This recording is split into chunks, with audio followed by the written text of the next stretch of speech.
Happy New Year! Okay, now back to that playoff bracket, because at second place in the AFC East, the Miami Dolphins will be in the playoffs with just 1 week left in the regular season. Because with just under 10 minutes left Sunday, Brian Flores, possibly Coach of the Year nominee at this point, decides to bench the rookie Tua Tagovailoa for the gunslinger journeyman veteran Ryan Fitzpatrick, aka Fitzmagic, baby.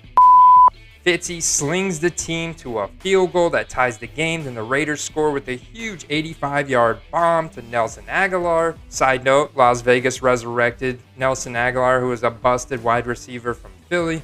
Doink Carlson sliced the extra point, no good. Fitz responds with a 59-yard touchdown himself to Myles Gaskin. Myles Gaskin coming up big with a juke to take the lead by 1, but with under 1 minute to go, Derek Carr. Oh wait, what happened to Marcus Mariota? Well, flippers and investors, we can all put those cards back in the box.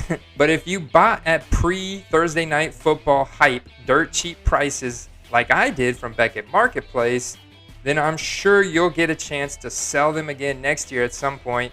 He's got that Konami code. Anyways, Carr is running the clock out at Miami's goal to secure another field goal, giving them the lead. With just 19 seconds left in the game, the 16 different team Luck of the Irish Fitzmagic drops back, and thanks to a brutal face mask at the same time as the ball is being released, completes a very deep, low percentage throw. They get one more field goal try with 1 second left, and they make it to win the game. So this begs the question, has Miami unlocked the key to winning? Is Tua Tagovailoa the incredible opener and Fitzmagic the incredible closer? He is certainly not afraid to sling that ball down the field. When looking at Ryan Fitzmagic rookie cards, buy it now, sells on eBay, there were actually 9 sold Sunday with the 2005 Topps Chrome, which is a pretty rare card. In the early 2000s, they significantly corrected the overprinting issues that Topps and Donruss and Bowman and all these major card companies had in the 90s. So when you look at 2005, the print runs on those cards, you notice, are pretty low. And that 2005 Topps Chrome is selling for raw around $15 to $20. And you compare that to a raw 2005 Topps Chrome Aaron Rodgers selling for $500 on the same day. I think there's certainly at least a little room for growth for the Fitzpatrick rookie cards here in the next few weeks, especially. Man, you look at Fitzpatrick and just, I don't know, to me, he's got that Luck of the Irish smile. It looks like I want to have a Fitzpatrick card in my personal collection. So I can imagine there are other people that want to do the same. But I cannot leave this Week 16 recap video without just making a mention that Justin Herbert, the Chargers, they beat the Broncos. They made it to 6-9. They're out of the playoffs, but Justin Herbert has had 28 passing touchdowns this season. That ties the NFL rookie record, guys. So he's continuing to trend upward with his base mosaics now around $100. Can't believe it, but the Browns had all 4 of their top wide receivers in a testing facility in a pool with another guy who got COVID. They all were not allowed to play on Sunday. The Jets ended up stiffening up, stopping the Browns. They won 23-16. The Jets have now won 2 straight games. They're now most likely not going to get the number 1 draft pick. That's going to go to Jacksonville. So if Jacksonville signs Trevor Lawrence, who's supposedly the best looking college prospect since Peyton Manning, you want to go ahead and start investing in guys that are going to be surrounded by Trevor Lawrence, Laviska Shenault, DJ Chark. Those kind of guys, those are my 2 primary targets. I love both of those guys. They have a lot of all the premium rookie cards available. Still very competitive prices, even more so with Laviska Shenault and DJ Chark. Unfortunately, Gardner Minshew, he struggled injury this year. I wasn't able to put together a great season.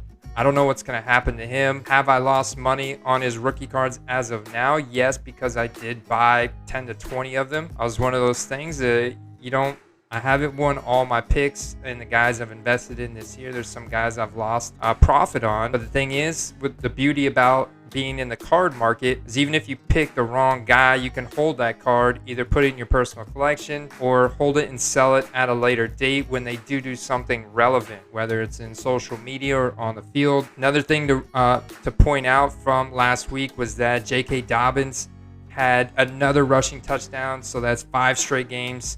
He's continuing to trend upward. They're continuing to use him more. Mark Ingram, the old veteran, they have a lot of respect for him there in the locker room, but it's becoming the J.K. Dobbins program. And, I invested in Justice Hill at the beginning of the season. He was a backup handcuff to Mark Ingram. That's another miss, but because Justice Hill was a 2019 rookie, he's electric, guys. He could get a deal with any other major team in the NFL, or injuries could happen to where his cards see that pop. So it's not like all is lost, and sometimes that's hard to predict, and other times it's very predictable. Texans lost this last week. They're both out. I mean, like I said, Texans purgatory. We're not even going to talk about that. Bears smashed. We know that. So Chicago, just a note, 30-plus points in 4 straight games, the first time since 1965. The Steelers beat out the Colts in a close game. They clinched the AFC North for the first time since 2017. The Colts are way up in that game, and Phillip Rivers was playing good. They just couldn't close it out, man. The Colts defense let the Steelers come from way back and win in that game. And then the Panthers beat Washington football team with Dwayne Haskins at QB. They benched him. They put back in Alex Smith. Then they released Dwayne Haskins a day after the game. So Dwayne Haskins is now released. He's a free agent. Teams are talking about picking him up. I don't know who he's going to go to. If we could see, I saw some sales and purchases, buys and sells on StarStock of Dwayne Haskins. We'll see what happens with that situation there. I've never been a huge Dwayne Haskins fan, so he's not really on my investment radar. Actually, not at all. I haven't bought any of his rookie cards. We know Seahawks beat the Rams, clinched that NFC West title, held the Rams to only 9 points.